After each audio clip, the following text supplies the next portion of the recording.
আসসালামু আলাইকুম।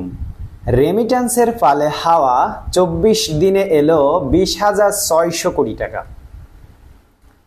বৈষম্য বিরোধী ছাত্র আন্দোলনকে কেন্দ্র করে জুলাই মাসে রেমিট্যান্স প্রবাহ কমে আসে, তবে শেখ হাসিনা সরকারের পতনের পরপরই রেমিট্যান্স প্রবাহের সুবাতাস বইতে শুরু করে। আগস্ট মাসের প্রথম ২৪ দিনে দেশে বৈধ পথে ১৭১ কোটি ৮৩,৩০,০০০ মার্কিন ডলার রেমিট্যান্স এসেছে।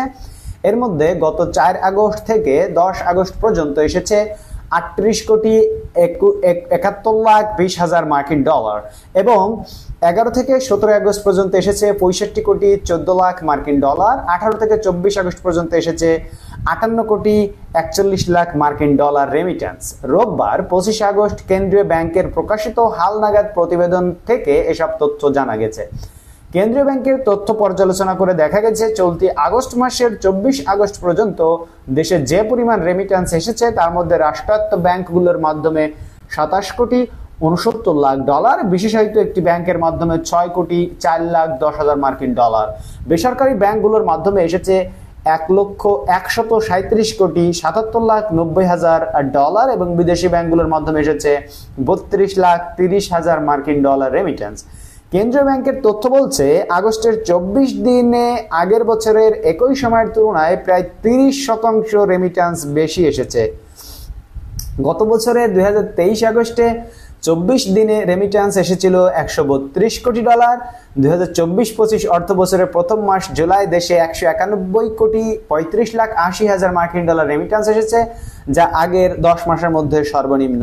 এর আগে ২০২৩ সালের সেপ্টেম্বরে রেমিট্যান্স এসেছিল ১৩৩ কোটি ডলার।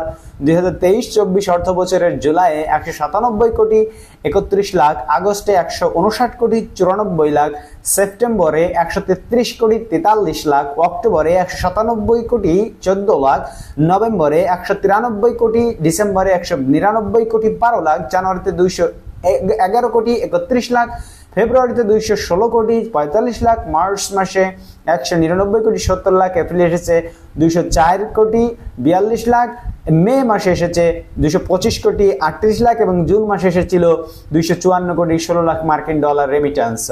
বন্ধুরা, আশা করি আমাদের দেশ ইনশাল্লাহ আস্তে আস্তে ঘুরে দাঁড়াবে এবং এইভাবে যদি আমাদের প্রবাসী ভাইরা রেমিট্যান্স পাঠাতে থাকে তাহলে ইনশাল্লাহ আমাদের দেশ ঘুরে দাঁড়াতে খুব বেশি দিন সময় লাগবে না। তবে আমাদের দেশ থেকে যে দুর্নীতি এবং অপরাজনীতি যারা করে, যেমন পাতি নেতা আসলে অ্যাভেলেবেল হয়ে গেছে। পাতি নেতা আবার গজিয়ে উঠছে যেখান থেকে সেখান থেকে মাথা ছাড়া দিয়ে। এই সকল পাতি নেতা দূর করতে হবে। এর জন্য অন্তর্বর্তী সরকারকে অন্তত ৫ বছর ৬ বছর সময় দিতে হবে, তাহলে আশা করি ইনশাল্লাহ আস্তে আস্তে পাতি নেতা থাকবে না। ধন্যবাদ সবাইকে ভিডিওটি দেখার জন্য। আমাদের চ্যানেলটিকে সাবস্ক্রাইব করে রাখুন এবং দেখা হবে পরবর্তী ভিডিওতে। আল্লাহ হাফেজ।